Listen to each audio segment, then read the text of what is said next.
Satyabama Institute of Science and Technology, admissions open. MCR Pure Cotton Club, formals and casual shirts.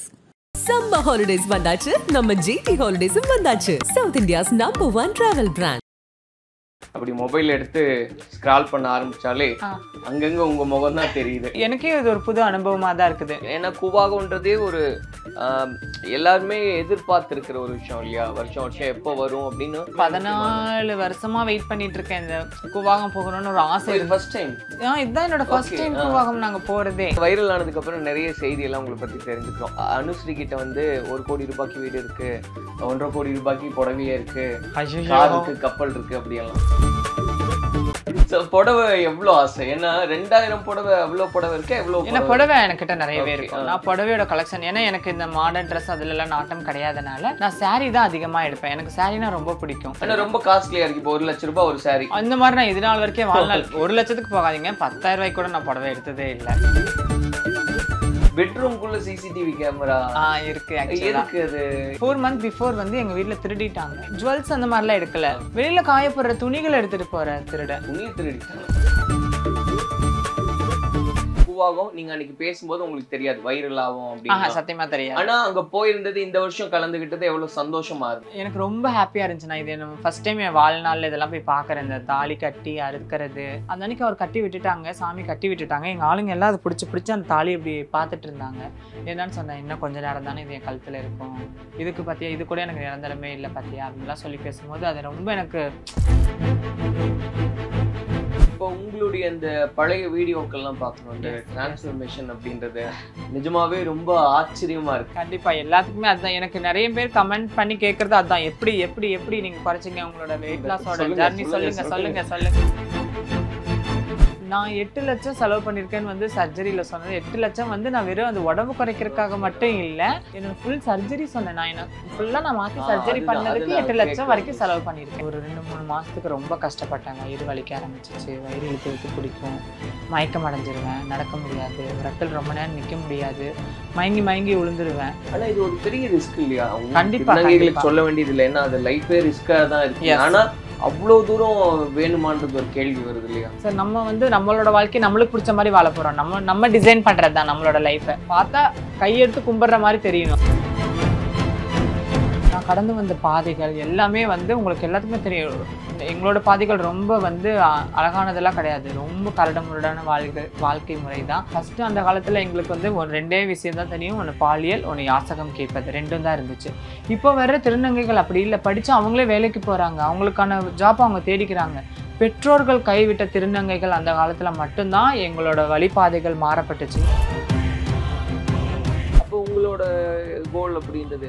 என்னோட கோல் வந்து நான் படத்துல நடிச்சு எனக்கு வர்ற இளம் திருநங்கைகள், எங்களோட திருநங்கைகளை நான் அடாப்ட் பண்ணி அவங்களுக்கு ஒரு நல்ல யாசகம் கேட்காமையும் பாலியல் தொழிலுக்கு போகாமையும் அவங்களுக்கு ஒரு நல்ல வழி வகுத்து வைக்கணும் தான் எனக்கு ஒரு ஆசை. காலங்கள் மாற மாற எங்களோட பதில் காலம் பதில் சொல்றேன்.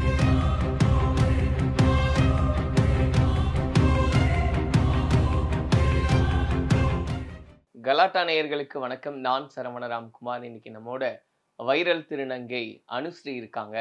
அனுஸ்ரீ எல்லாருக்குமே தெரிஞ்சிருக்கும், ஏன்னா இப்போ நான் புதுசாக சொல்லி தெரிய வேண்டியதில்லை. இந்த கூவாகத்தை ஒட்டி நிறைய வீடியோக்கள் அவங்களது ட்ரெண்டிங்கில் இருந்தது அப்படின்றதெல்லாம் பார்த்துருப்போம். அதுக்கு முன்னாடியே ஷார்ட் ஃபிலிம், அதுக்கப்புறம் வெப் சீரிஸ் அப்படின்றதெல்லாம் பண்ணிட்டு இருக்காங்க. ஸோ இதெல்லாம் ஒரு அறிமுகமாக இருக்குது. இன்னும் நிறைய விஷயங்களை அவங்க கிட்ட பேசி நம்ம தெரிஞ்சுக்கலாம். வணக்கம். எஸ் வணக்கம். எப்படி இருக்கீங்க? நல்லா இருக்கேன், நீங்கள் எப்படி இருக்கீங்க? நல்லா இருக்கேங்க. அப்படி மொபைல் எடுத்து ஸ்க்ரால் பண்ண ஆரம்பிச்சாலே அங்கங்க உங்க முகம் தான் தெரியுது. எவ்வளவு ஹாப்பியா இருக்கு? ரொம்ப ஹாப்பியா இருக்கு அது எல்லாரும் சொல்லும் போது. இவ்வளோ வைரல் ஆவன்னு நான் எதிர்பார்க்கவே இல்லை. கண்டிப்பாலுமே எனக்கே இது ஒரு புது அனுபவமாக தான் இருக்குது. நம்ம நிறைய பேர்த்த பார்த்துருக்கோம் அந்த மாதிரி. இந்த கிரிக்கெட் ஸ்டேஜில் விளையாடுறவங்கள பார்க்கும்போது அவங்க ஒரு நாள் வைரல் ஆயிருப்பாங்க, எங்கெங்கேயோ வைரல் ஆகிட்டே வராங்க. ஸ்டில் நான் ஒரு இடத்துல இப்படி ஒரு கோவிலில் போயிட்டு நான் வைரல் ஆவேன்னு நான் எதிர்பார்க்கல. எனக்கு இது ஒரு ஹாப்பியா இருக்கு. நீங்க யோசிச்சது உண்டா? இப்போ என்ன திடீர்னு வைரல் ஆவாங்க இல்லையா? நம்மளே இப்போ எப்படி இவங்க எல்லாம் வைரல் ஆச்சரியமா இருக்கு எனக்கு. ஆனா இன்னைக்கு நம்மளே ஆகும்போது அது எப்படி சர்ப்ரைஸா இருக்கு? எப்படி இருக்கு? எனக்கு ரொம்ப சர்ப்ரைஸா தான் இருக்குது. என்னால இதை நம்பவே முடியல. இட்ஸ் மிராக்கல் அப்படிங்கிற மாதிரி தான் இருக்குது. ஏன்னா எல்லாம் சொல்றாங்க, நீ தான் வந்துட்டு இருக்க, எல்லாம் ஃபோன் பண்ணி என்ன ரீல்ஸ் பார்த்தாலே நீ தான் வர, எங்க பார்த்தாலும் நீ தான் தெரியுற அப்படின்றாங்க. ஸோ ஹாப்பியா இருக்கு. ஸோ இப்போ இந்த மாதிரி வைரல் ஆகும்போது இப்போ நம்ம ரொம்ப முன்னாடி பேசியிருக்கிற நண்பர்களா இருக்கலாம், இல்லை உறவினர்களா இருக்கலாம், யாராவது ஒருத்தவங்க தெரிஞ்சவங்க ரொம்ப வருஷம் கழிச்சு இந்த வீடியோ பார்த்து நீ வந்திருக்க நான் பார்த்தேன் அப்படின்னு கூப்பிட்டது யாராவது உண்டா? நிறைய பேர் சொல்லியிருக்காங்க. எப்படி என்ன ரொம்ப வருஷம் கழிச்சு நான் ரொம்ப வருஷம் கழிச்சுன்னா என்ன பார்த்தவங்க யாருமே இல்ல. இப்ப ரீசன்ட் டேஸ்ல பார்த்தவங்க தான். ரொம்ப வருஷம் கழிச்சு பார்த்தது யாருமே இல்ல. யார் கால் பண்ணி பேசுனது உங்களுக்கே ஆச்சரியமா இருந்தது? அவங்கெல்லாம் கூப்பிடவே மாட்டாங்கன்னு எனக்கு மெசேஜ் வந்ததுதான் ரொம்ப ஆச்சரியமா இருந்துச்சு.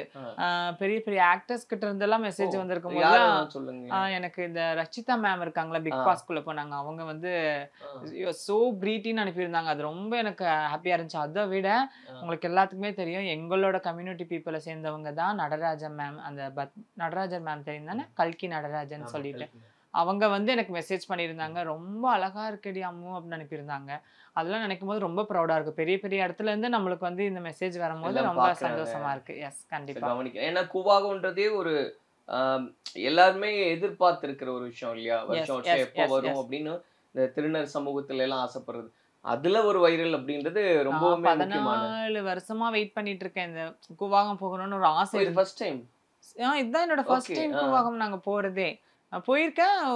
அந்த ஃபங்க்ஷன் ஒரே ஒரு வாட்டி போய் அந்த அழகி போட்டி பார்த்துட்டு வந்துட்டேன். கோவிலுக்குலாம் போனதில்லை, எங்கேயுமே போல. ஒரு நாள் இருந்துட்டே வந்துட்டேன் எனக்கு அந்த க்ரௌடு பார்த்துட்டு. நான் என்ன பண்ணிட்டேன்னா இத்தனை வருஷத்துல எனக்கு போகணும்னு ஆசைன்னு சொல்லிட்டு தான் சாரீலாம் எடுத்து வச்சு தச்சுட்டு சரி போகலாம் இந்த வருஷம் போகலாம் எப்படின்னு பார்த்துட்டு வரலான்ட்டு போயிட்டேன். இந்த வருஷம் தான் வந்து வைரல் ஆகிட்டேன். எனக்கு ரொம்ப ஹாப்பியாக இருந்துச்சு அதை நினைக்கும் போது. இப்போ நீங்கள் வைரல் ஆனதுக்கு அப்புறம் நிறைய செய்தியெல்லாம் உங்களை பற்றி தெரிஞ்சுக்கிறோம். அனுஸ்ரீ கிட்ட வந்து 1 கோடி ரூபாய்க்கு வீடு இருக்கு, 1.5 கோடி ரூபாய்க்கு புடவையே இருக்கு, கார் இருக்கு, கப்பல் இருக்கு, அப்படியெல்லாம் என்னெல்லாம் இருக்கு? நீங்களே வரும்போது பாத்தீங்க ரொம்ப ஒரு ஏழ்மையான குடும்பம் தான் வந்து அவங்க அந்த மாதிரி காட்டுறாங்க. அப்படிலாம் சும்மா சொல்றவங்க சொல்லிட்டு போட்டோம். 40 லட்சம் வீடு அப்படின்றது அதெல்லாம் எதுவுமே இல்ல. 40 எங்க பாட்டியோடது இல்ல, அதுக்குன்னு ஒரு வேல்யூ இருக்கு இல்லையா?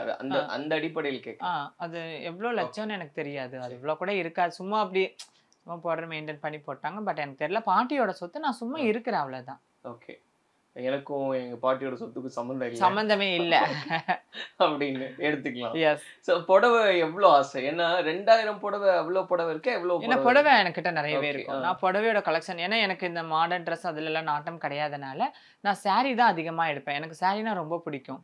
எங்க பார்த்தாலும் நின்று சாரீ எடுத்துருவேன். ஆனா வடபழனியில தான் அதிகமா எடுப்பேன். ரொம்ப ரேட்ல இல்ல, சொல்லியிருக்கேன் 350 450 தான் என்னோட ரேஞ்சு. அதுக்கு மேல நான் அதிகமா பர்ச்சேஸ் பண்ண மாட்டேன். ஏதோ ஒரு ஃபங்க்ஷன் ஃபெஸ்டிவல்னா ஒரு 1000-2000 ரூபாய்க்கு சாரீ எடுப்பேன் தவிர நான் அதிகமா சாரீல போட மாட்டேன். ஏன்னா சாரீ இப்ப நிறைய ரேட் கம்மியோட இப்ப நிறைய இடத்துல எக்ஸ்ப்ளோர் போடுறாங்க உங்களுக்கு சாரீ பத்தி. சோ நான் முடிஞ்ச அளவுக்கு கம்மியான ரேட்ல தான் சாரீ எடுப்பேன். ரேட் இருக்கும் இது 1000 குள்ள தான் இருக்கும். அவ்வளவுதான் இருக்கும். ஓகே, சரி. எவ்வளவு சாரீஸ் கலெக்ஷன்ஸ் இருக்கும்? ஒரு தோராயமா இவ்வளவு நம்பர்ஸ் அதான் இருக்கும். 2000க்கு மேலயே இருக்கும். ஓகே, நிறைய இப்ப பார்த்தா வாங்குறது அந்த பார்த்தா சாரி எடுத்து. ஆனா ரொம்ப காஸ்ட்லியா இருக்கு. இப்போ 1 லட்சம் ரூபாய் ஒரு சாரி. அந்த மாதிரி நான் இது நாள் வரைக்கும் வாழ்நாள் 1 லட்சத்துக்கு போகாதீங்க, 10,000 ரூபாய்க்கு கூட நான் புடவை எடுத்ததே இல்ல. அதிகபட்சம் அப்படின்னா எவ்வளவு ரூபாய்க்கு புடவை? 8000 ரூபாய் வரைக்கும் எடுத்திருக்கேன். பட்டு சாரி ஒண்ணு ஆசைப்பட்டு எடுத்து 8000 ரூபாய்க்கு, அவ்வளவுதான். ரைட். அது ஏதோ ஸ்பெஷல் அக்கேஷன் அப்படி? எஸ். எங்க அம்மா, எனக்கு தெரிஞ்ச எங்களோட சமூகத்தை சேர்ந்தவங்க ஒருத்தவங்க பால் காய்ச்சி இருந்தாங்க, எனக்கு இன்வைட் பண்ணியிருந்தாங்க மம்மி. ஸோ அவங்க ஃபங்க்ஷன் போறக்காண்டி 8000 ரூபாய்க்கு ஒரு சாரி எடுத்தேன். ஃபர்ஸ்ட் டைம் அதான் 8000 ரூபாய்க்கு எடுத்த சாரி. அடுத்து எப்ப 8000 ரூபாய்க்கு? ஐயோ, இதுக்கப்புறம் தெரியல எனக்கு. ரைட். ஸோ நான் இன்னும் சொன்ன மாதிரி இந்த திடுக்கிடும் தகவல் அப்படின்னா பெட்ரூம்குள்ள சிசிடிவி கேமரா இருக்கு. எதுக்கு அது? ஏன்னா அது அப்படி இருக்காது இல்லையா? இருக்காது. எனக்கு என்னன்னா எங்களோட நாங்க ஒரு 6 பேர் 7 பேர் ஷேர் பண்ணி இருக்கிறோம். ஸோ எங்களுக்குள்ள வந்து எந்த ஒரு மன கஷ்டமும் வந்துடக்கூடாது அப்படிங்கிறதுக்காக வந்து நாங்களே வந்து சேர்ந்து இதுங்க என்ன ஆயிடுச்சுன்னா ஒரு 4 months பிஃபோர் வந்து எங்க வீட்டுல திருடிட்டாங்க. ஓகே, இங்க திருடிட்டாங்க. என்ன திருடிட்டாங்கன்னா? திருடிட்டாங்க அப்படின்னா நீங்க எப்படி நினைக்கிறது, எப்படி சொல்றதுன்னா ஃபர்ஸ்ட் ஜுவல் போயிருச்சு. சரி. ஒரு 1.5 பவுண்ட் செயின் போயிருச்சு. போலீஸ் ஸ்டேஷன்ல போய் கம்ப்ளைண்ட் கொடுத்துட்டு வந்தோம். சூளைமேட் போலீஸ் ஸ்டேஷன்ல கம்ப்ளைண்ட்டும் கொடுத்தோம். இதை அப்போ வந்து கம்ப்ளைண்ட் பண்ணி இதெல்லாம் கொடுத்தோம். சிசிடிவி ஃபுட்டேஜ் வச்சுக்கோங்க நீங்க அப்படின்னு சொல்லிட்டாங்க. வெளியிலயும் கீழேயும் வச்சிருக்கோம். 3 இடத்துல கேமரா வச்சிருக்கோம். சரி, உள்ளுக்குள்ள வந்து எடுக்கிற அளவுக்கு திருடனுக்கு சக்தி இருக்குமான்னு தெரியல. ஒன்னும் திருடன் எடுத்திருப்பானா இல்ல நம்ம 6 பேர் ஷேர் பண்ணி இருக்கிறோம். சரி, யாருன்னு சந்தேகப்பட முடியாத இடத்துல இருக்கிறனால ஒரு கேமரா போட்டுக்கலாம். போட்டுக்கிட்டா நம்மளுக்கு ஒரு இது மன கஷ்டம். ஓகே, பட் ஒரு பிரைவசி இருக்கும் இல்லையா? இப்ப நம்ம பெட்ரூம்னு வைங்களேன், நம்ம தூங்குறதா இருக்கலாம், இல்ல ட்ரெஸ் சேஞ்ச் பண்றதா இருக்கலாம். அப்படி நான் மட்டும் தான் கேமராவை நான் தான் கண்ட்ரோல் பண்றேன். நான் என்கிட்ட தான் கேமராவோட கண்ட்ரோல் இருக்கு. நான் தான் இதுக்குள்ள இருக்க போறேன். இங்க இருக்கிறது நான் ஒருத்தி மட்டும் தான் உள்ள.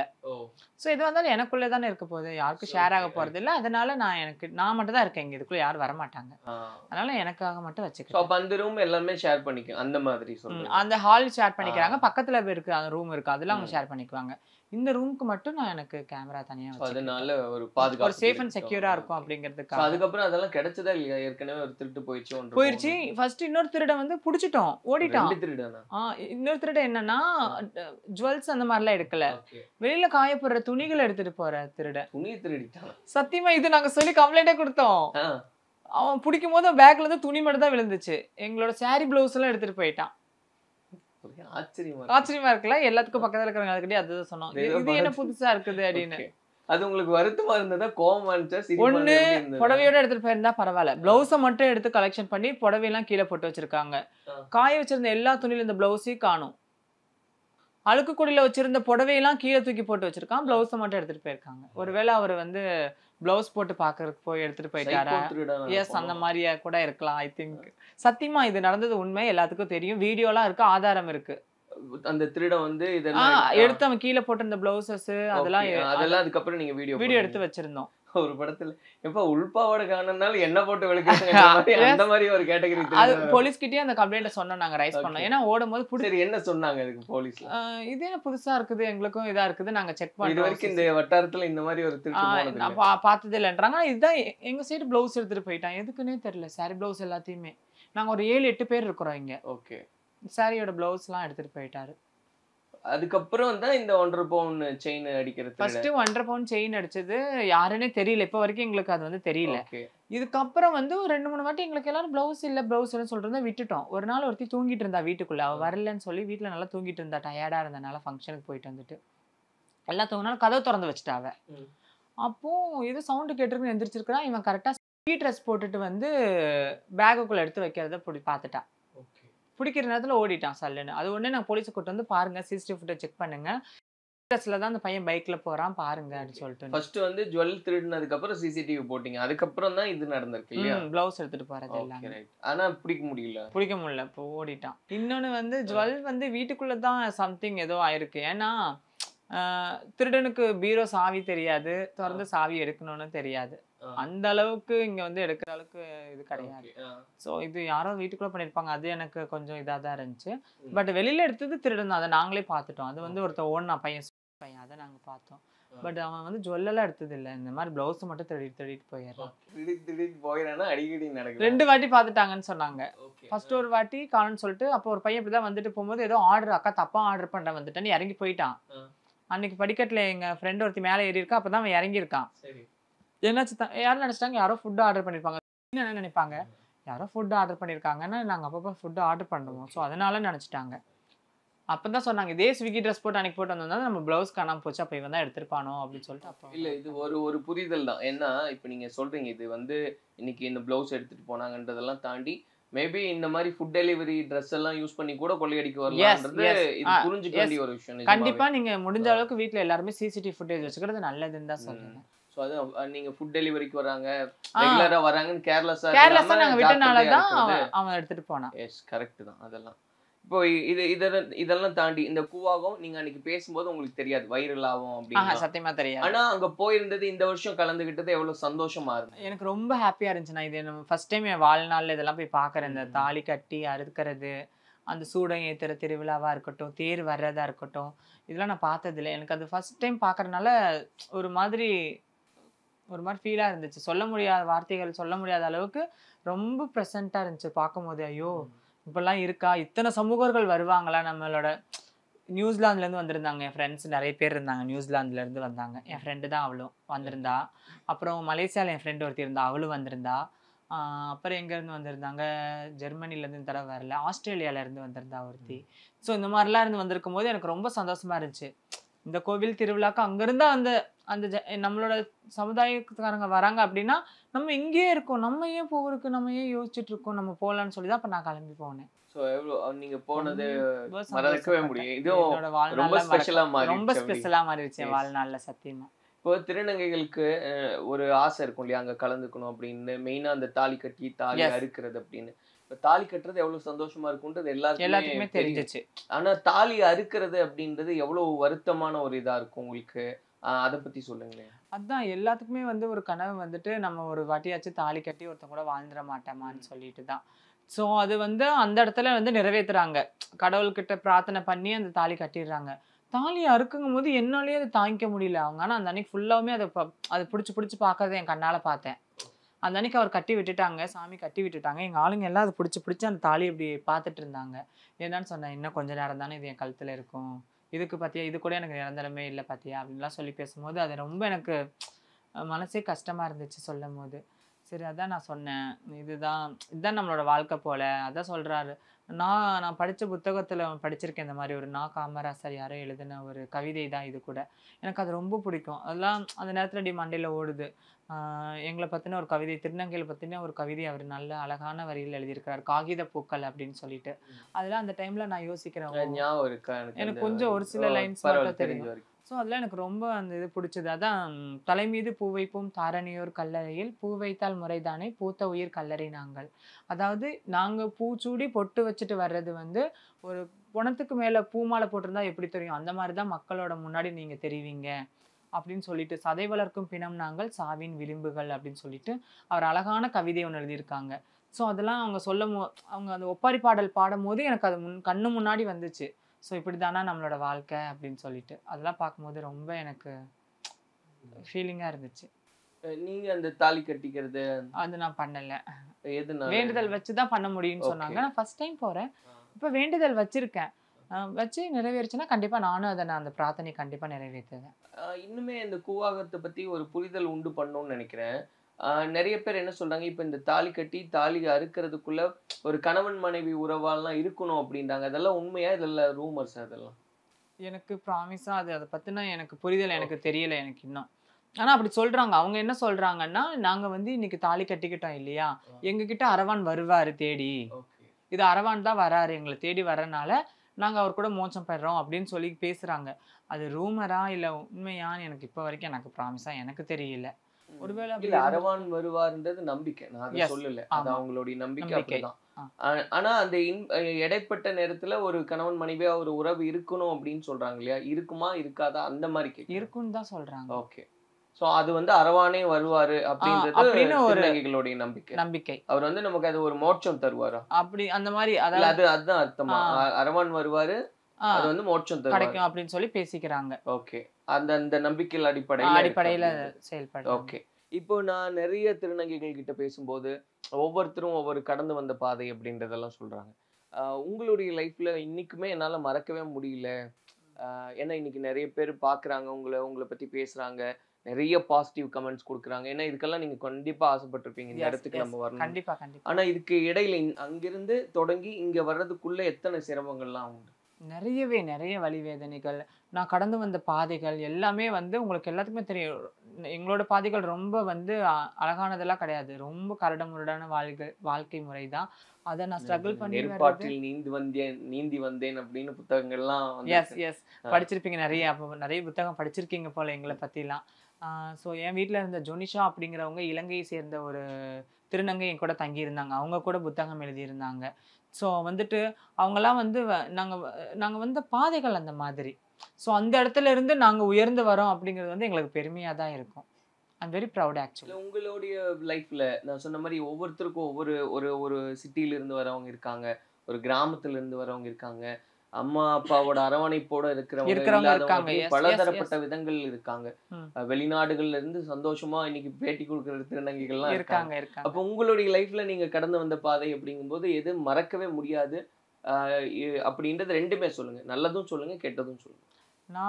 நான் மறக்க முடியாதுன்னா கண்டிப்பா இந்த நிகழ்வை தான் சொல்ல முடியும். என் வாழ்க்கையில கண்டிப்பா மறக்க முடியாது. ஏன்னா கூத்தாண்டவர் கோவில்ல என்னை இவ்வளோ வைரல் பண்ண விஷயத்த நான் எத்தனை வருஷம் ஆனாலுமே இதை நான் பேசப்படும் கண்டிப்பா. நான் இதை என்னால மறக்க முடியாது. ஸோ இதுதான் என்னோட இதான்னு சொல்ல முடியும். இதுக்கப்புறம் இடையில நான் அப்படி எனக்கு எந்த இதுவும் நடந்தது. நிறைய ட்ராஜடிஸ் எல்லாம் சொல்றாங்க இல்லையா, இந்த மாதிரி நான் இந்த பிரச்சனைகள்லாம் பார்த்துருக்கேன், இப்படியான கஷ்டத்தையெல்லாம் ஃபேஸ் பண்ணி தாண்டி வந்திருக்கேன், அந்த மாதிரி உங்க லைஃப்ல ஏதாவது நடந்தது? நான் அந்த மாதிரி ஏன்னா இங்கே இல்லை, நான் பாதி வந்து சேஃப் அண்ட் செக்யூராக தான் இருந்தனால எனக்கு அந்த மாதிரியான இது எனக்கு வகுத்து கொடுக்கல பெரியவங்க, என்ன ரொம்ப சேஃபா பாத்துக்கிட்டாங்க. அதனால எனக்கு அந்த மாதிரியான அந்த அளவுக்கு ஸ்ட்ரகிள் நான் எதுவும் படல. இப்போ உங்க வீட்டுல நீங்க ஆரம்பத்திலேயே சொல்லும்போது வீட்லயே ஒத்துழைப்பு அப்படின்னு கொடுக்கல, ஒத்துழைப்பு கொடுக்கல. வீட்டை விட்டு வெளியேறிட்டேன். ஓகே. வெளியேறி தான் நான் பம்பாய் போயிட்டேன். பம்பாயில தான் 15 வருஷம் இருந்தேன். ஸோ அங்க இருந்தனால கொஞ்சம் பெரியவங்களோட அரவணைப்பிலே இருந்தேன். அப்புறம் அங்கிருந்து இங்க வந்துட்டேன். எங்களோட பாட்டிக்கு உடம்பு சரியில்லை, ஹார்ட் ஆப்ரேஷன் பண்ணியிருக்காங்க, எங்களோட திருநர் சமுதாயத்தை சேர்ந்த எங்களோட ஆயாக்கு. ஸோ அதனால இங்க வந்து தங்கின பிறகுதான் எனக்கு இந்த ஒரு நல்ல நல்ல பிளாட்ஃபார்ம் கிடைச்சிச்சு.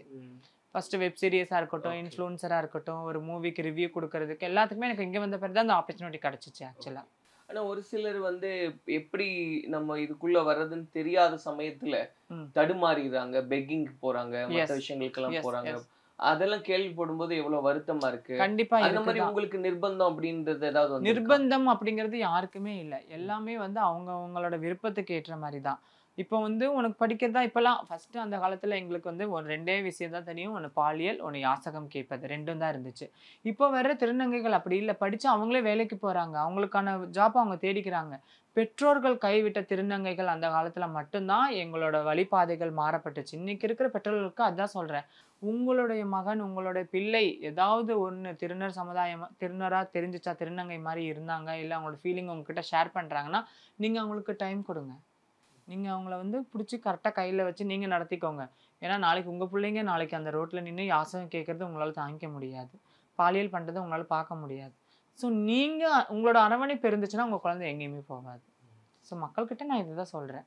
ஆனா அப்போ ஏன்னா அந்த சமூகத்தினுடைய பார்வை அந்த அளவுக்கு இல்ல, அதனால அப்போ இருந்துச்சு. இப்போ வந்து ஒரு மாற்றம் இருக்குது. எஸ், மாற்றம் ஆயிருச்சு. இன்னும் காலம் கண்டிப்பா பதில் சொல்லும். காலங்கள் மாற மாற எங்களுக்கான எங்களோட பதில் காலம் பதில் சொல்லும். இப்போ உங்களுடைய அந்த பழைய வீடியோக்கள்லாம் பார்க்கணும், அந்த டிரான்ஸ்ஃபர்மேஷன் அப்படின்றது நிஜமாவே ரொம்ப ஆச்சரியமா இருக்கு. ஏன்னா நிறைய பேர் வந்து சரி உடம்பு குறைக்கலாம், ஜிம்முக்கு போலாம் அப்படின்னு சொல்லி ஆசைப்படுவாங்க. 2 நாள் போவாங்க, மீறினா 1 வாரம் போவாங்க. அதெல்லாம் நானும் ஆயிருக்கேன் அந்த மாதிரி. அதோட ஃபீஸ் போயிரு, ஜிம்முக்கு நம்ம வீட்டுக்குள்ளேயே இருந்துருவோம். எப்படி அதுல இருந்து தாண்டி இந்த இடத்துக்கு வந்து என்ன நம்ப முடியல நிஜமாவே. அந்த பழைய வீடியோவை இன்னைக்கு கம்பேர் பண்ணும்போது கண்டிப்பா எல்லாத்துக்குமே அதான். எனக்கு நிறைய பேர் கமெண்ட் பண்ணி கேக்குறது அதான், எப்படி எப்படி எப்படி நீங்க குறைச்சிங்க உங்களோட வெயிட் லாஸோட ஜர்னி சொல்லுங்க சொல்லுங்க சொல்லுங்க. நீங்க என்ன பண்றீங்க, என்ன பண்ணிட்டு இருக்கீங்க அந்த மாதிரி. நான் நிறைய சிகிச்சைகள் நான் வந்து நான் ஜிம்முக்கு போய் பார்த்தேன். பெரிய பெரிய அந்த உடம்பு குறைக்கக்கூடிய அந்த பிரைவேட் இதுக்கு போய் நான் ஜாயின் பண்ணி பார்த்தேன். எதுவுமே எனக்கு வந்து சாட்டிஸ்ஃபைட் கொடுக்கல. அதுக்கப்புறம் தான் சரி போ ஒரு தடவை இந்த மூலமா போய் பார்ப்போமேன்னு சொல்லி தான் சர்ஜரிக்குள்ள போய் பார்த்தேன். அப்போ சர்ஜரி பண்ணி பார்த்தேன். சரி கொஞ்சம் கேஸ்ட்ரிக் அந்த சர்ஜரி பண்ணி பார்த்தேன். அதில் கொஞ்சம் எனக்கு பெனிஃபிட்டாகவே இருந்துச்சு. ப்ளஸ் என்னோட டயட்டு தான், நான் எடுத்துக்கிற வந்து உணவு முறைகள் வந்து மாற்றம் பட்டுச்சு. நான் மட்டன் சிக்கன் எடுத்துக்கிறது இல்லை. ஃபர்ஸ்ட் மட்டன் நல்லா சாப்பிட்டேன், இப்போ மட்டன் சாப்பிட்றது இல்லை. சிக்கன் சாப்பிட்டாலும் 2 பீஸ் எடுத்துக்குவேன், அவ்வளோதான். ஆயில் ஐட்டம் எடுத்துக்கவே மாட்டேன், சுகரையும் எடுத்துக்கிறதே இல்லை. ஜூஸ் குடிப்பேன், ஃப்ரூட்ஸ் எடுத்துக்கிறேன். கவுனி கஞ்சி தெரியுங்களா, கவுனி கஞ்சி அதில் தான் வச்சு கஞ்சி குடிச்சு சாப்பிட்றேன். ஸோ அந்த மாதிரி ஃபுட்லாம் மாற்றிக்கிட்டேன். என்ன பண்ணுறது அப்படிங்கிறதுக்கு இப்படிதான் சொல்லி கீரை காய்கறி எல்லாம் மட்டும் சாப்பிட்டு இருந்தப்போ என் ஃப்ரெண்டு என்னடா சாப்பிட்றது விட்டு இப்பெல்லாம் நீ மேய ஆரம்பிச்சிட்ட அப்படியெல்லாம் என் ஃப்ரெண்ட்ஸ் கிண்டல் பண்ணாங்க. உங்களை அப்படியெல்லாம் கிண்டல் பண்ணிருக்காங்க. என்னன்னா என்ன இதுல என்ன ஆடு மாடு மேய்தல நீ மேய்ஞ்சிட்டு இருக்கிற, நீ நல்லா தான் சாப்பிட்டு இருந்த, என்னாச்சு அப்படிலாம் கேட்பாங்க. அப்ப நான் சொல்லுவேன் என்ன பண்றது, நான் இப்போ ஏன்னா என்னோட உடம்ப நான் தான் பார்க்கணும். எனக்கு பிடிக்கல, ரொம்ப குண்டாயிட்டே வர்ற மாதிரி இருந்தது. அது பண்ண முடிஞ்சதா? ஏன்னா இப்போ இவ்வளோ கண்ட்ரோல்டா ஒரு டயட்ல இருக்கணும், சுகர் இல்லாம இருக்கணும், ஆயில் இல்லாம இருக்கணும். எனக்கு சுகர் ஃபர்ஸ்ட்ல இருந்தே எனக்கு பிடிக்காது, அதனால ஓகேன்னு விட்டுட்டேன். பட் இந்த மட்டன்லாம் எனக்கு ரொம்ப பிடிச்ச ஐட்டம்ல மட்டன் தான். இப்போ எடுத்து ஒரு மட்டன் தட்டோட வச்சாலும் நீங்க மூஞ்சில அடிச்ச மாதிரி ஆயிரும். ஐயோ, ஒரு பீஸ் மட்டும் வச்சா ஒரு பீஸ் கூட என்னால சாப்பிட முடியாது, அந்த அளவுக்கு வெறுத்துட்டேன். ஏன்னா வேணான்னு ஒதுக்குன பிறகு அது எனக்கு விருப்பம் இல்லாம போயிருச்சு. ஓகே, அந்த மாதிரி டயட் பிளஸ் சர்ஜரினா நீங்க அந்த சர்ஜரிக்கு முன்னாடி வரைக்கும் எவ்வளவு செலவு பண்ணிருக்கீங்க, சர்ஜரிக்கு எவ்வளவு செலவு பண்ணிருக்கீங்க? சர்ஜரிக்கு வந்து கம்மி தான் ஆச்சு, 1.5 லட்சம் அந்த மாதிரி தான் சம்திங் ஆயிருக்கும். நான் அதை கொஞ்சம் கொஞ்சமா காசு சேர்த்து வச்சுதான் சர்ஜரிக்கு பண்ணேன். ஆனா நான் 8 வருஷமாவே உடம்பு குறைக்க ட்ரை பண்ணிட்டு இருக்கேன். ஸோ அந்த 8 வருஷமா நான் பண்ண உடம்புக்கு, நான் பண்ண சர்ஜரிக்கு அதுக்கெல்லாம் செலவு பண்ணதெல்லாம் ஜாஸ்தி தான். எவ்வளவு இருக்கும்? ஒரு 4-4.5 லட்சம் செலவு பண்ணிருப்பேன்.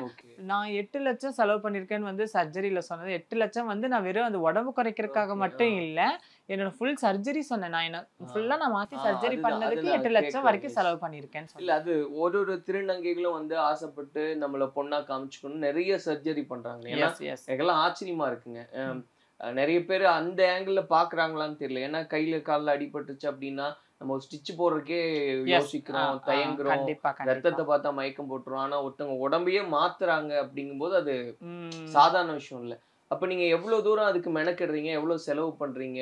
இப்போ வரைக்கும் 8 லட்சம் தான் ஆயிருக்குமா? எனக்கு ஆமா, மார்பகம் சர்ஜரியில இருந்து ஒரு ஆண்ல இருந்து ஒரு பெண்ணா கன்வெர்ட் ஆகிற அந்த சர்ஜரி வரைக்குமே வந்து உடல் உறுப்பு மாற்றம் எல்லாமே சேர்த்து எனக்கு மொத்தம் 8 லட்சம் ஆயிடுச்சுன்னு சொல்லுவேன். ஆனா அது வந்து இப்ப பீரியாடிக்கல் செக்அப் அப்படின்றது ஒண்ணு இருக்கு. இப்ப நம்ம அது கரெக்டா இருக்கான்றது பாக்குறதுல இருந்து அதை மெயின்டைன் பண்றதுக்கு நீங்க இந்த இதெல்லாம் சொல்லுவாங்க இல்லையா, லிப்ஸ்டிக் வாங்குறதுக்கு இவ்வளவு செலவு பண்ண அப்படின்னு நிறைய.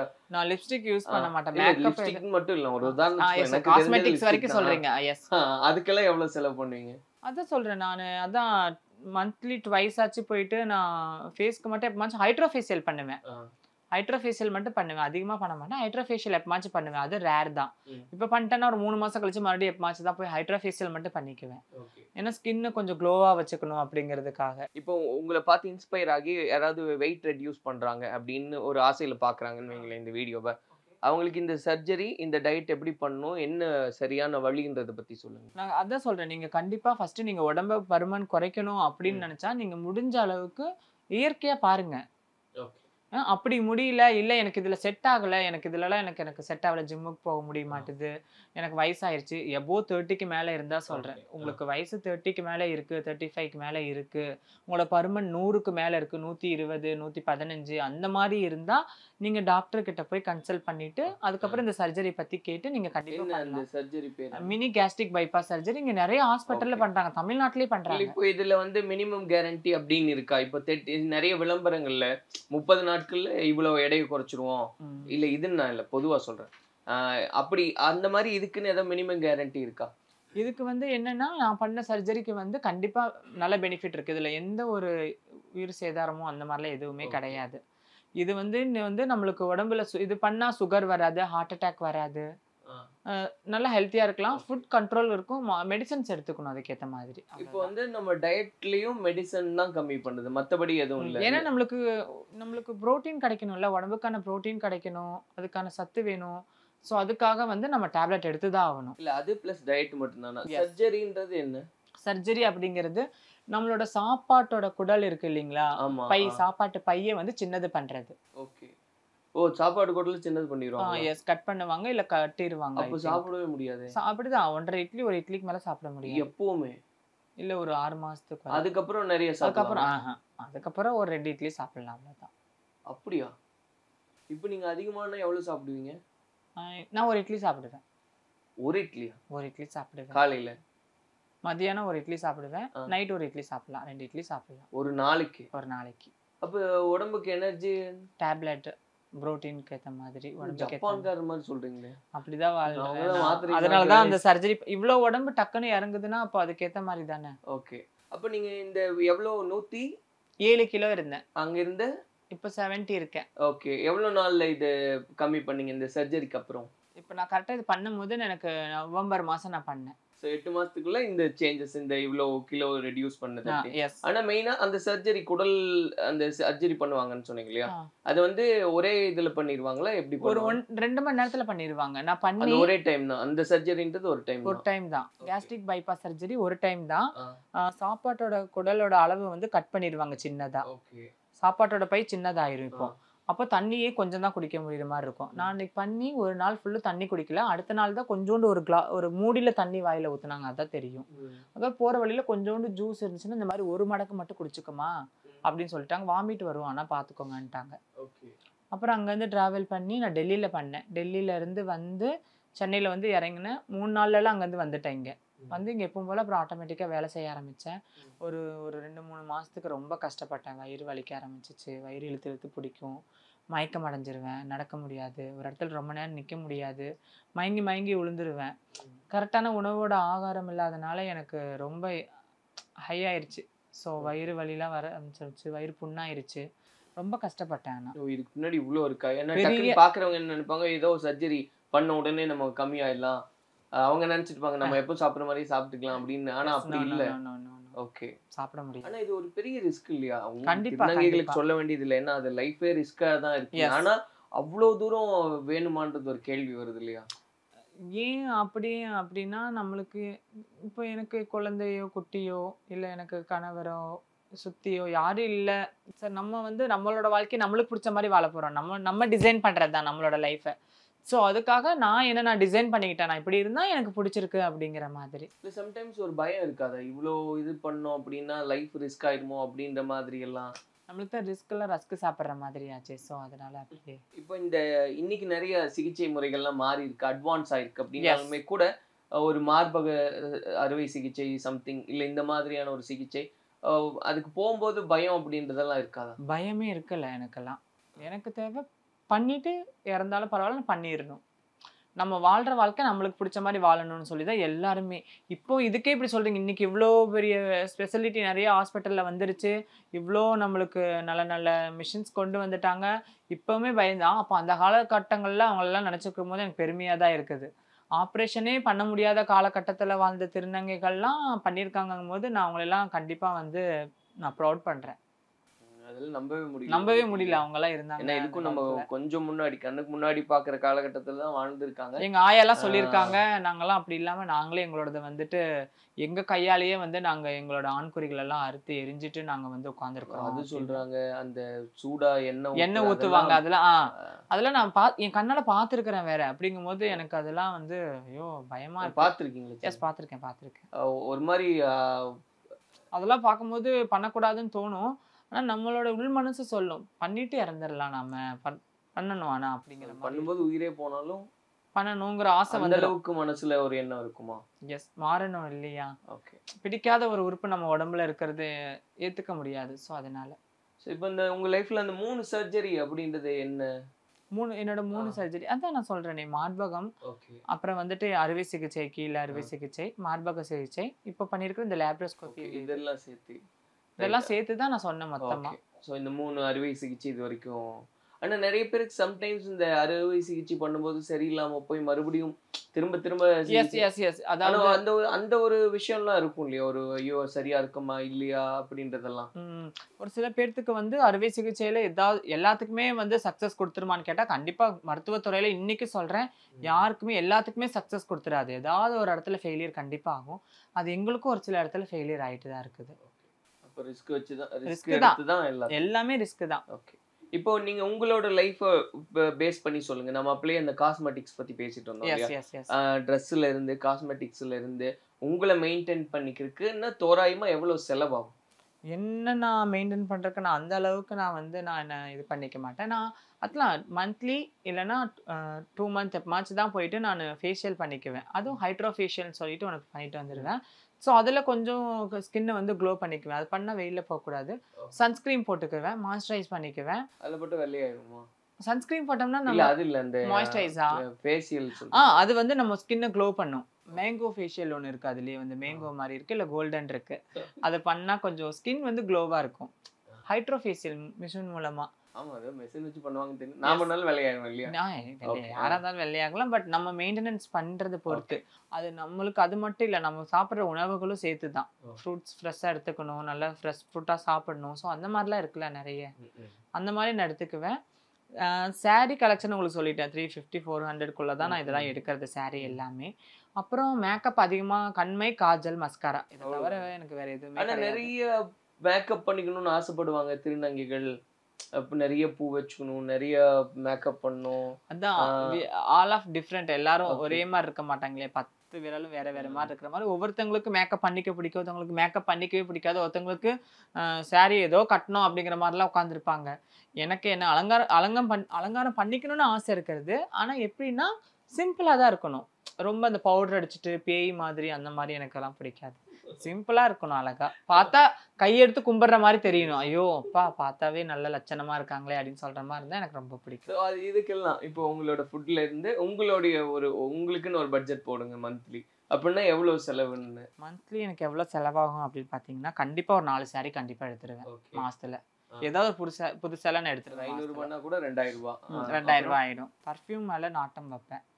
மந்த்லி ஒன்ஸ் ஆச்சு பர்ஃப்யூம் வாங்கி. அது எவ்வளவு தோராயமா? 200 ரூபாய் 250 ரூபாய் பர்ஃப்யூம் தான் வாங்கி. 2250. வெளியில எங்காச்சும் மூவி பார்க்க போறது, வெளியில போறது, சுத்துறதெல்லாம் செலவாகும். ஓகே. மாசத்துல எவ்வளவு தடவை? ஒரு 2-3 வாட்டி ஏதாவது நல்ல மூவி வந்துச்சுன்னா போயிட்டு ஒரு வருவேன். தடவைக்கு 1000 ரூபாய் செலவாகும்னு வச்சுப்போமா? ஆ. ஓகே, போயிருங்க. 4 தடவைன்னா 4000, ம். 6250. ஆ. ஓகே, அவ்வளவுதான். அவ்வளவுதான். இவ்வளவுதான் செலவே. அப்ப சாப்பிடுறதுக்கெல்லாம் சாப்பாடுல தனியா அதுல இதோ அது அது கிடையாது. இல்ல, நான் என்ன கேக்குறேன், உங்களோட ஓவரால் பட்ஜெட் அப்படின்றது இது போக எனக்கு இதுக்கெல்லாம் ஒரு ஹாபி இல்ல புக்ஸ் படிக்கிறதுக்காக செலவு பண்ணுவேன், நெட்ஃபிளிக்ஸ் பார்ப்பேன், அது பார்ப்பேன். மூவிஸ்லாம் உட்கார்ந்து பிரைம்ல இருந்து எல்லாமே 15,000 ரூபாய் அவ்வளவுதான் இருக்குமா இல்ல அதுக்கு மேல? இல்ல 15,000க்குள்ள வரும். என்னோட செலவு 15,000 ரூபாய் இருந்தா சமாளிச்சிடலாம். ஏன்னா எனக்கு செலவுகள் அதிகம் வரப்போறது இல்ல. நான் முடிஞ்ச அளவுக்கு என்னோட செலவுகளை குறைக்க தான் பார்ப்பேன். ஏன்னா நான் ரொம்ப earn பண்றது ரொம்ப கஷ்டம். நான் சிக்கனமா இப்ப நீங்க வந்து இந்த வெப் சீரிஸ் எல்லாம் பண்றீங்க. எஸ். இப்ப அதுல சம்பாதிக்கிற தொகையும் இப்ப இந்த செலவும் சரியா இருக்கா இல்ல அதுக்கு மேல என்னால சேவ் பண்ண முடியுது? சேவ்லாம் பண்ண முடியாது. எனக்கு இஎம்ஐ இருக்கு. நான் ஸ்கூட்டி வாங்கினேன். சோ அதுக்கு இஎம்ஐ போடணும். அதுக்கு இஎம்ஐ இருக்குது. அதுக்கு கரெக்டா இருக்கும். கரெக்டா இருக்கும். அப்படி இப்படின்னு போனாலுமே கையில ஒரு மாசத்துல எனக்கு ஒரு 4000 இல்ல 3000 கையில நிக்கும். அதை நான் பிடிச்சி வச்சிருவேன் எப்படியாவது. அது போக ஏதாவது ப்ரொமோஷன் வரும் எனக்கு. மூவி ப்ரொமோஷன்லாம் வந்துச்சுன்னா இல்லாம ஒரு 10K கொடுத்துருவாங்க கண்டிப்பா. அந்த இது மூவி ப்ரொமோஷன் கிடைக்கும், இல்லைன்னா ப்ரைட் ப்ரொமோஷன் ஏதாவது கிடைக்கும், ஃபோட்டோ ஷூட் கிடைக்கும். ஸோ அதை வச்சு அடிஷ்னலாக வர இன்கம் எல்லாம் வச்சு நான் பேலன்ஸ் பண்ணிக்குவேன். லாஸ்ட்டாக ஒரே ஒரு விஷயம் மட்டும் நம்ம பேசி முடிச்சுக்கலாங்க. இப்போ திருநங்கைகள் அப்படின்னா ஒரு ஆசை இருக்கும் இல்லையா, ஒரு பெண்ணா அந்த ஒரு பெண்ணா மாறணும். அந்த சர்ஜரிக்கு அப்புறம் அன்னைக்கு தான் ஒரு பிறந்த நாளா அதை கன்சிடர் பண்ணி அதுல இருந்து முதல் வருஷத்தை வயசு 1 அப்படின்னு பண்றீங்க இல்லையா? அப்படி இருக்கும்போது ஒரு பெண்ணா நம்ம மாறிட்டாலும் ஒரு குழந்தைய அடாப்ட் பண்ணணும், ஒரு கல்யாணம் பண்ணிக்கணும், நமக்குன்னு ஒரு வாழ்க்கையை உருவாக்கிக்கணும் இப்படின்னு நிறைய திருநங்கைகளுடைய கனவு இருக்கு. அந்த மாதிரி உங்களுக்கு என்னெல்லாம் கனவு உண்டு? எனக்குன்னு ஒரு குடும்பம் இருக்கணும், எனக்குன்னு ஒரு கனவு இருக்கணும், எனக்குன்னு ஒரு குழந்தை இருக்கணும். அதெல்லாம் இருந்துச்சு தான். எனக்கும் அந்த மாதிரி ஆசைகள் இருந்துச்சு. பட் இப்போ இருக்கிற இந்த சொசைட்டில இப்போ இருக்கிற இந்த மக்கள் கிட்ட வந்து நம்ம அதை வந்து எதிர்பார்க்கறது வந்து முட்டாள்தனம். ஏன் அப்படி சொல்றேன் அப்படின்னு கேட்டீங்கன்னா, இன்னைக்கு வந்து பெத்த தாய் ஒரு தகப்பன்களே வந்து அவங்கவுங்க குழந்தைய பார்த்துக்க முடியாத ஒரு சூழ்நிலைகள் இன்னைக்கு நிறையவே தள்ளப்பட்டுருச்சு. பார்க்குறீங்க நிறைய இடத்துல. அவங்க குழந்தைங்களே கண்டிப்பாக பார்க்க முடியல. நம்மளால இந்த உலகத்துல சர்வே பண்ண முடியுமா? ஏன்னா ரொம்ப டிஃபிகல்ட்டான ஸ்டேஜில் இப்போ நம்மளாம் நிறைய பேர் இருந்துட்டு இருக்கிறோம். அவ்வளோ ஃபாஸ்ட்டாக ஓடுறோம். எங்கே ஓடுறேனே தெரியல, நான் ஓடிட்டு தான் இருக்கிறோம். நம்ம இதை பண்ணிட்டு இருக்கோம். அப்படிங்கும்போது அந்த ஒரு குழந்தைய நான் தத்தெடுத்து வச்சு எனக்கு ஏதோ ஏதோ ஒன்று ஆயிடுச்சுன்னா அந்த குழந்தையும் லாஸ்ட்ல நின்றக்கூடாது ஒரு மாதிரியா. ஸோ அதில் நான் கொஞ்சம் சேஃபாக இருக்கேன். ஆண்களை நம்பி நிறைய திருநங்கைகள் இன்னைக்கு ஏமாந்துட்டு இருக்காங்க. ஸோ அவனை நம்பி நான் ஒரு குழந்தைய எடுத்துட்டு வந்து அந்த குழந்தை மறுபடியும் நடுத்தருவில் நின்றக்கூடாது. அந்த இது வேணாம். அது வேற எங்காச்சும் இருந்தா வச்சு கண்டிப்பா நல்லா இருக்கும். சக்சஸ்ஃபுல்லா வாழ்ற திருநங்கைகள் இருக்காங்க. எல்லாத்துக்குமே அது கிடைச்சறது இல்லையா? எல்லாத்துக்குமே அவங்களோட இல்லற வாழ்க்கையில கணவன் மனைவிக்குள்ள வந்து இந்த வாழ்க்கை கிடைக்குமான்னு கேட்டா இல்ல. எத்தனையோ பேருக்கு அது ஃபெயிலியரான ஸ்டேஜுக்கு போகணும் நம்பி நிறைய பேர் ஏமாந்துடுறாங்க. எஸ். அப்படி உங்க லைஃப்ல நீங்க பார்த்த எக்ஸ்பீரியன்ஸ் எல்லாம் உண்டா? இந்த மாதிரி எல்லாம் இருக்காங்க அப்படின்னு நிறைய பேர் பண்ணி இறந்தவங்களே என் கண்ணு முன்னாடி நிறைய பேர் இருக்காங்க. அவங்க அப்பப்போ என் கண்ணுக்கு தெரிவாங்க. ஸோ அதனால அதில் நாட்டம் காட்டுறது இல்லை. ஓகே, உங்க லைஃப்லயும் லவ் ஃபெயிலியர் அது எல்லாமே தாண்டி தான் வந்திருக்கோம் எல்லாரும். ஓகே, ஆனா இதுக்கப்புறம் ஒரு திருமணம் அந்த மாதிரி ஒரு உறவு, ஐயோ அந்த பந்தமே வேணான்னு சொல்லி இருக்கு. எனக்கு வேணாம். அப்ப எதை நோக்கி அந்த டிராவல்? ஏன்னா அது ஒரு எப்படி சொல்றது, இப்போ ஒரு இலக்கு அப்படின்னு இருக்குன்னா அதை நோக்கி நம்ம போவோம். ஆனா அப்ப திருநங்கைகளோட பெரும்பாலான வாழ்க்கையே அந்த ஒரு இலக்கு அப்படின்னு இல்லாத இருக்கு. அந்த எல்லாருமே அந்த இலக்கு தான். நான் கேக்குறது லைஃப்ல நான் ஒரு டீச்சர் ஆகணும், டாக்டர் அந்த மாதிரி இல்ல. தெரியுது, ஒரு கல்யாணம் பண்ணி குழந்தை பெத்துக்கிட்டு அந்த இல்லற வாழ்க்கை, அதாவது பெண்ணோட வாழ்க்கையை வாழணும்னு அப்படி நினைச்சு போறவங்களோட வாழ்க்கை ரொம்ப ஃபெயிலியர்ல முடியறனாலதான் எனக்கு அது வேணாம். அப்போ உங்களோட கோல் அப்படின்றது? என்னோட கோல் வந்து நான் படத்துல நடிச்சு எனக்கு வர்ற இளம் திருநங்கைகள், எங்களோட திருநங்கைகளை நான் அடாப்ட் பண்ணி அவங்களுக்கு ஒரு நல்ல யாசகம் கேட்காமையும் பாலியல் தொழிலுக்கு போகாமையும் அவங்களுக்கு ஒரு நல்ல வழி வகுத்து வைக்கணும்னு தான் எனக்கு ஒரு ஆசை. இது இருந்தாலே போதும்னு நினைக்கிறேன். அந்த இல்லற வாழ்க்கையில போய் ஒரு கணவனுக்கு ஒரு குழந்தைய எடுத்து வச்சு தனுஜா சொல்ற மாதிரி காலைல எழுந்திரிச்சு பாத்திரம் கழுவி குழந்தைக்கு ஃபுட்டு கொடுத்து அவன் அவளை ஏமாத்தி, எனக்கு அந்த லைஃப் வேணாம்னு நினைக்கிறேன். ஓகே, இப்போ வந்து இப்போ இன்னும் வரக்கூடிய திருநங்கைகளுக்காக நிறைய சர்வீஸ் அது எப்படி ஒரு அமைப்பா பண்ணி பண்ணணும்னு ஆசை? அமைப்பா பண்ணணுங்கிறதோட நான் போய் ஃபர்ஸ்ட் நான் போய் கால் பதிச்சுட்டா போகும். அதுக்கு அடுத்து எப்படி வர வைக்கணுங்கிறது எனக்கு தெரியும். கண்டிப்பா எல்லா இடத்துலயும் கால் பதிக்க வச்சிருவேன். ஓகே, இதை தாண்டியும் அனுக்கு என்ன ஆசை லைஃப்ல? இதெல்லாம் பண்ணணும்னு எனக்கு ஒரு பெரிய ஆசைன்னா இதை தாண்டி வேற என்ன ஆசை உண்டு? அதான் சொல்றேன், எனக்கு என்ன ஆசைன்னா இதுதான். வர திருநங்கைகள் எல்லாம் நிறைய படிச்சிருக்கணும், நல்லா படிக்கணும். எல்லாருமே ஒரு நல்ல எங்களை பார்க்குற அந்த கண்ணோட்டமே மாறணும்னு நினைக்கிறேன். அப்படி இருந்துச்சுன்னா நான் ரொம்ப சந்தோஷப்படுவேன். இப்போ வந்து நீங்க இந்த ஸ்டேஜுக்கு வந்துட்டீங்க இல்லையா, நான் லைஃப்ல இப்படி எல்லாம் தாண்டி இன்னைக்கு திருநங்கையை நான் பார்த்தா ஒரு பொண்ணா திருநங்கையான்னு கேட்க வைக்கிறதே பெரிய சக்ஸஸ் தான். அந்த இடத்துக்கு வந்தாச்சு. இன்னும் நிறைய பேர் கன்ஃபியூஸ் ஆகிடுறாங்க இல்லையா? ஸோ இதை ஆனால் இந்த ஒரு ட்ராவலில் நான் பெருசாக இழந்துட்டேன். இது என் லைஃப்பில் இல்லாமலே போயிடுச்சு. நான் திருநங்கையாக மாறினாலே இது என் வாழ்க்கையில் இல்லை, நான் இதை இழந்துட்டேன் அப்படின்னா எது? இப்படி நானனால தான் நான் இழந்ததெல்லாம் நான் பெற்ற மாதிரி தான் எனக்கு இது இருக்குதோ தவிர நான் அதில் இழந்துட்டேன்னு எதுவுமே கிடையவே கிடையாது. உறவுகளோ நண்பர்களோ அப்படி எல்லாருமே பக்கத்தில் தான் இருக்காங்க. ஓகே. நான் இதில் வராமல் விட்டால் தான் நான் இந்த வாழ்க்கையை இழந்திருப்பேனோன்னு எனக்கு தோணும். நான் எனக்கு பிடிக்காத ஒரு வாழ்க்கையை தான் பின்னாடி வாழ்ந்திருப்பேன். ஸோ நான் இந்த சாரி கட்டி இங்கே வந்த பிறகு தான் எனக்கு எல்லாமே கிடைச்ச மாதிரி எனக்கு ஒரு ஃபீல் ஆகுது. நான் ஒரு கம்ப்ளீட் பண்ண மாதிரி இருக்குது என்னோட வாழ்க்கையவே. அதனால இதை நான் ஒத்துக்குவேன் கண்டிப்பா. எனக்கு பின்னாடி இழக்கிறதுக்கு ஒண்ணுமே இல்லை. இப்ப நான் நல்லா இருக்கேன். இதுதான் எனக்கு பிடிச்சிருக்கு. வீட்டுல ஏத்துக்கிட்டாங்க, எல்லாரும் ஏத்துக்கிட்டாங்க. ஓகே. சோ இப்ப வீட்டுக்கு போறது வர்றது எல்லாமே இருக்கு. எல்லாத்துலயுமே கலந்துக்கிறேன். Okay, right. ரொம்ப சந்தோஷம் உங்களோட பேசுனதுல. உங்களுடைய கனவுகள்லாம் என்னெல்லாம் ஆசைப்படுறீங்களோ அதெல்லாம் வசப்படட்டும். கண்டிப்பாக. கடைசியா எங்களுக்கு ஒரு 3 போஸ்ட் கொடுத்து அதோட முடிச்சிருங்க. சரியா? சோ அதுவும் மக்கள் பார்க்கட்டும். சரி, கண்டிப்பா. எல்லாமே வசப்படட்டும். நன்றி நன்றி நன்றி. வணக்கம்.